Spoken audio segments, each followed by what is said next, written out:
Selamat pagi. Assalamualaikum warahmatullahi wabarakatuh. Salam sejahtera bagi kita semua. Namo Buddhaya, Om Swastiastu, salam kebajikan. Hari ini di dalam kelas kita akan membahas tentang Pancasila di dalam Undang-Undang Dasar Negara Republik Indonesia tahun 1945 dan implementasinya dalam kebijakan negara. Baik, izinkan saya untuk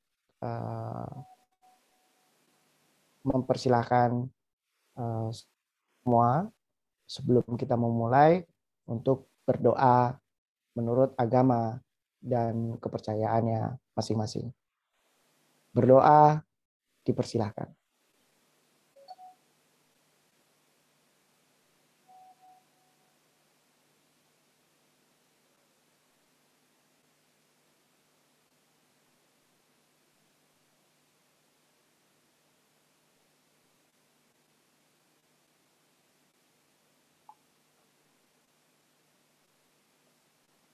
Baik, terima kasih. Baik, kali ini kita akan memulai beberapa pembahasan atau beberapa submateri yang akan saya paparkan di dalam kelas.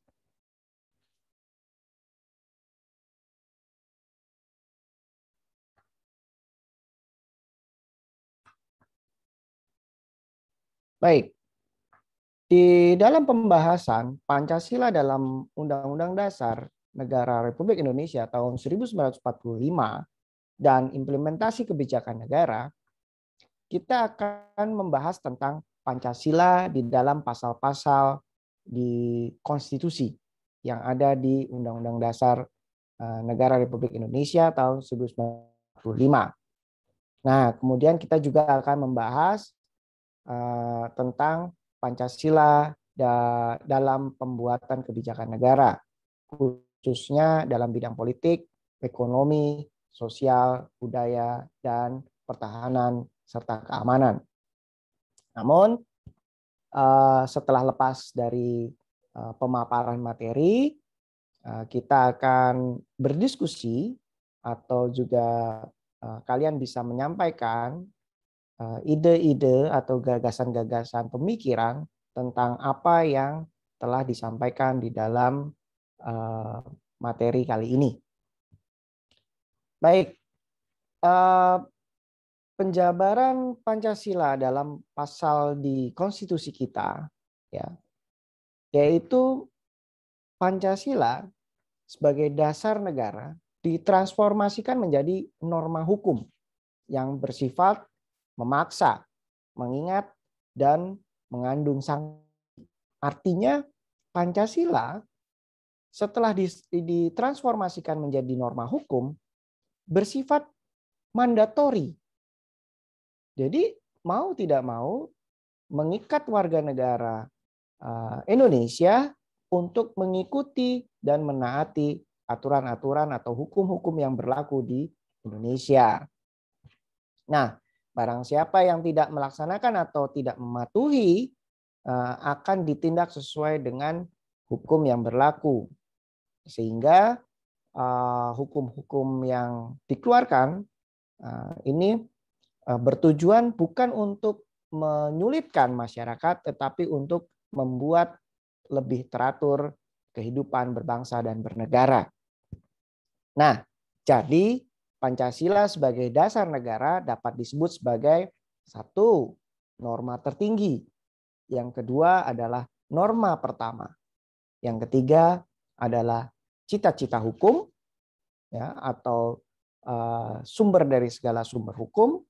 Kemudian unsur-unsur pokok, serta kaidah negara yang fundamental. Nah, kalau tadi kita sudah bicara tentang penjabaran nilai-nilai atau penjabaran Pancasila dalam konstitusi kita, lihat di sini nilai-nilai dasar Pancasila di sila-sila yang ada di Pancasila, baik dari sila pertama, kedua, ketiga, keempat, dan kelima, maka ada beberapa pasal yang dijabarkan di dalam konstitusi. Seperti di di sila pertama Pancasila, ini nilai instrumentalnya dalam konstitusi ada di pasal 28 ayat 1 ya. Kemudian ada juga pasal 29 ya, di mana pasal 29 itu berisi tentang negara berdasarkan ketuhanan yang Maha Esa ya, dan negara menjamin kemerdekaan tiap-tiap penduduk untuk memeluk agamanya masing-masing dan untuk beribadat menurut agama dan kepercayaannya masing-masing. Nah, itu kalau dari nilai sila pertama, yaitu ketuhanan yang Maha Esa. Nah, kemudian di sila kedua, itu kemanusiaan yang adil dan beradab, maka kita bisa lihat ada pasal 1, pasal 26, kemudian pasal 27 ya. Kalau kita tahu bahwa pasal 27 itu berisi tentang segala warga negara bersamaan kedudukannya di dalam hukum dan pemerintahan dan wajib menjunjung tinggi hukum dan pemerintah dengan tanpa terkecuali. Nah, itu di pasal 27. Di pasal 28 huruf A sampai huruf J itu merupakan pasal tentang hak asasi. Ya, kemudian dan ada pasal 30 juga di sila kedua, yaitu tentang hak dan kewajiban warga negara ya untuk usaha pembelaan negara. Ya. Nah, ada juga pasal 31 ya, bahwa setiap warga negara berhak mendapatkan pendidikan.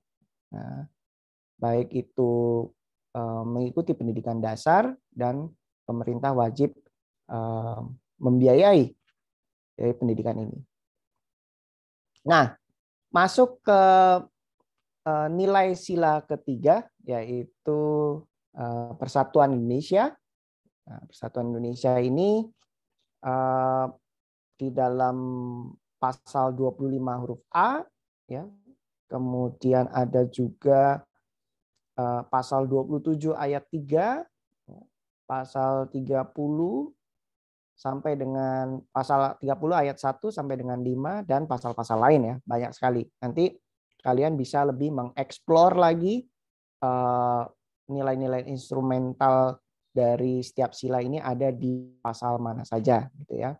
Dan beberapa seperti di pasal 1 ya, ini negara Indonesia adalah negara kesatuan yang berbentuk republik. Ini sesuai dengan sila ketiga. Kemudian ada juga pasal 3 ya. Pasal 32 ini tentang negara memajukan kebudayaan nasional Indonesia di tengah peradaban dunia dengan menjamin kebebasan masyarakat dalam memelihara dan mengembangkan nilai-nilai budayanya. Ada juga kita tahu bahwa bahasa ini adalah pemersatu bangsa ya. Di pasal 36 ini juga bahasa negara adalah bahasa Indonesia. Jadi tidak banyak negara-negara di dunia yang memiliki bahasa negara seperti bahasa kita. Walaupun kita memiliki rumpun bahasa yang begitu banyak, ratusan, 300 rumpun bahasa lebih, tetapi kita memiliki bahasa negara, bahasa resmi yang digunakan negara, yaitu bahasa Indonesia, gitu ya. Nah, hal ini membuat bangsa Indonesia, negara Indonesia wajib bangga bahwa kita memiliki bangsa yang memiliki bahasa yang satu, walaupun kita banyak memiliki bahasa-bahasa daerah. Nah, kemudian masuk ke dalam sila keempat. Ya. Di sila keempat ini nilai instrumentalnya di dalam konstitusi ada pasal 1, kemudian ada pasal 2, pasal 3, pasal 4, pasal 7, pasal 9. Ya. Salah satunya adalah eh, di pasal 37 ya. Ya, pasal 1, pasal 2, pasal 37 ini bahwa sila keempat yang berbunyi kerakyatan yang dipimpin oleh hikmat kebijaksanaan dalam permusyawaratan perwakilan yang menunjukkan bahwa negara itu mengutamakan musyawarah untuk mufakat. Nah, ini yang menjadi pedoman hidup juga bagi masyarakat Indonesia. Nah, di dalam pasal 37 misalnya ya, di dalam kenegaraan atau di dalam pemerintahan, bahwa usulan perubahan pasal-pasal Undang-Undang Dasar dapat diagendakan dalam sidang MPR atau Majelis Permusyawaratan Rakyat. Atau juga bisa dilihat dari pasal 2 ya, bahwa Majelis Permusyawaratan Rakyat terdiri dari anggota Dewan Perwakilan Rakyat dan anggota Dewan Perwakilan Daerah yang dipilih melalui pemilihan umum dan diatur lebih lanjut di dalam undang-undang. Kalau sekarang ada undang-undang pemilu ya. Nah, itu yang mengatur tentang pemilihan umum baik itu MPR, DPR, DPD dan DPRD. Nah, biasa dikenal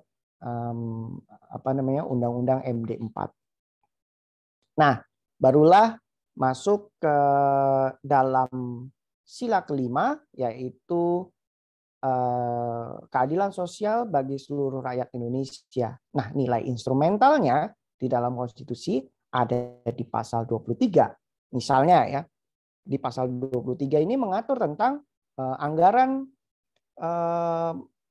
APBN ya.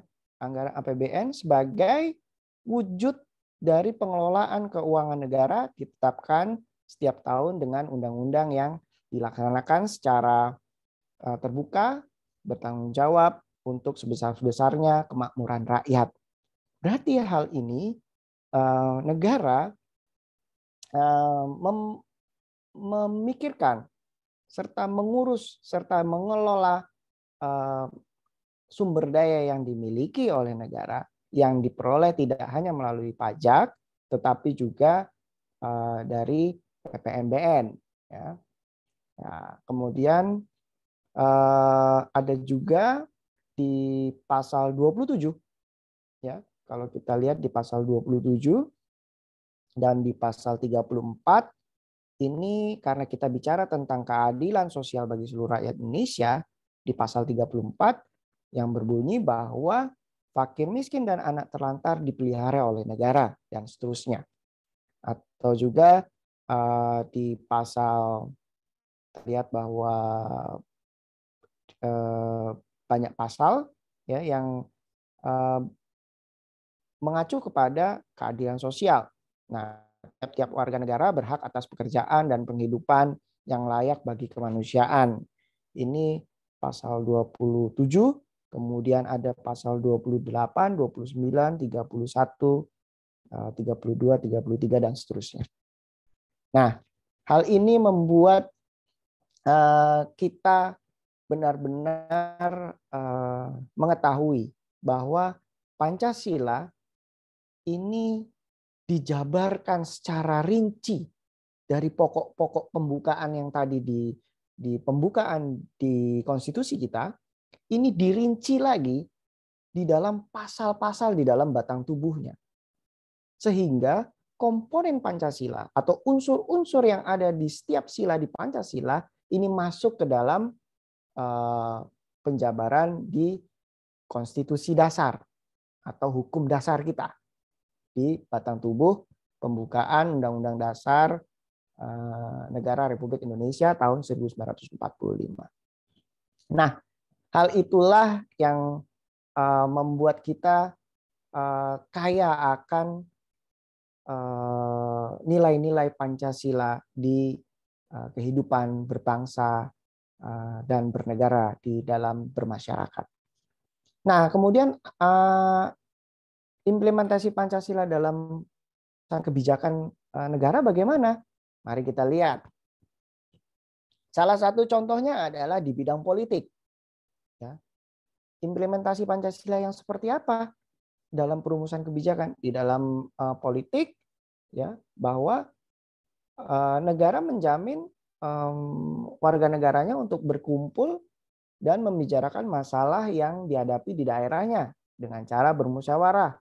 Kalau sekarang bisa disampaikan ke Dewan Perwakilan Rakyat Daerah atau juga Dewan Perwakilan Daerah, ya, di setiap kabupaten kota maupun di provinsi. Nah, kemudian kalau di bidang ekonomi apa? Nah, di bidang ekonomi implementasinya adalah kegiatan koperasi yang berbentuk ya sebagai bentuk kegotong royongan ekonomi. Jadi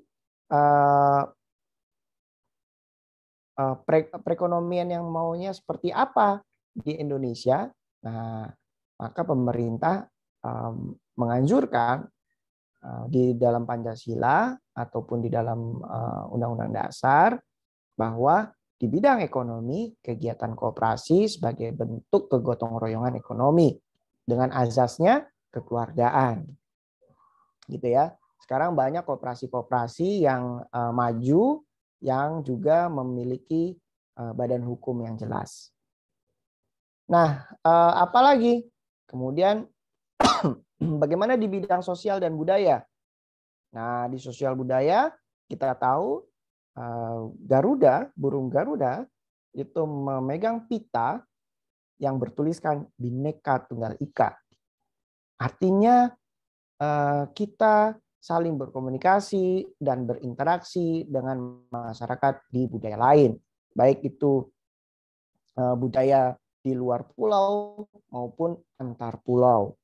Kita tahu pulau-pulau di Indonesia sangat banyak sekali, lebih dari 3.000 pulau dengan bentangan dari barat sampai ke timur, dari utara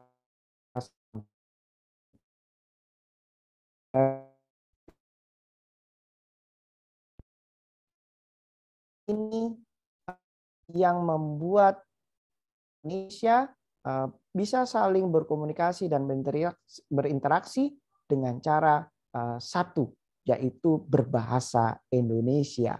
Maka kebinekaan tadi menjadi satu, menjadi sama perspektifnya walaupun berbeda-beda. Jadi unity in diversity.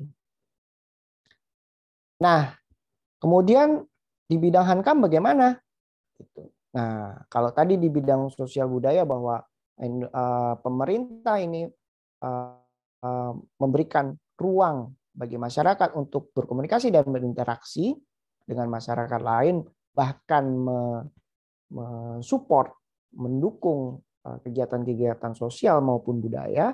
Nah, kalau di bidang Hankam, bahwa dana yang ditarik pemerintah melalui pajak ini digunakan untuk personil tentara, ya, menghidupi personil tentara dan alutsista untuk mendukung strategi pertahanan dan keamanan. Kita tahu bahwa menjaga keutuhan Indonesia bukan hanya ada di Pancasila dan konstitusi saja, tetapi juga wilayah. Apabila wilayah kita diancam oleh satu gangguan kecil di suatu wilayah di Indonesia, itu merupakan ancaman bagi seluruh rakyat atau seluruh bangsa Indonesia, gitu ya. Nah,